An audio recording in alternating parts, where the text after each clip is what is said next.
meron pa ba kayong lapis? Kasi, Wala. gusto kong Gusto- accent mark. Ay. Doon.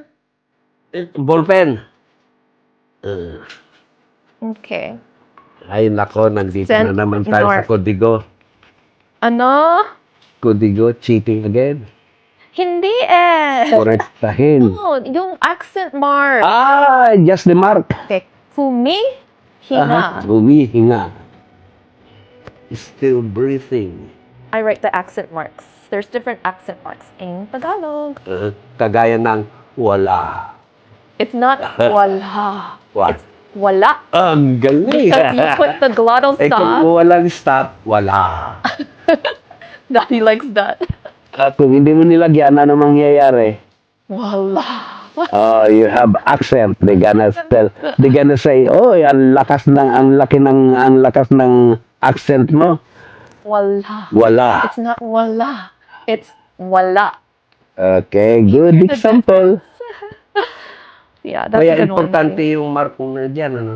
The one that's understood is if they don't have anything.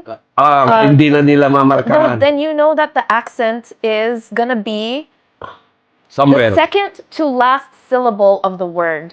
Ah. I'll give you an example. Sombrero. Oh. Sombrero. The second to last syllable, you have to put stress on it. Always the second? Second to last, if they have no accent, Oh. no accent marks, The you know. second to the last syllable. Yes. For example, mali. The I has the accent. Mali.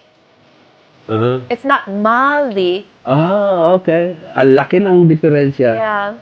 There's more examples. As we go here, I'll go through it. Okay. This mamaya. So it's not mamaya. Wow. It's mamaya With stopper. with the glottal stop. I don't know that one. Mamaya. Mamaya. Halimbawa. Halimbawa.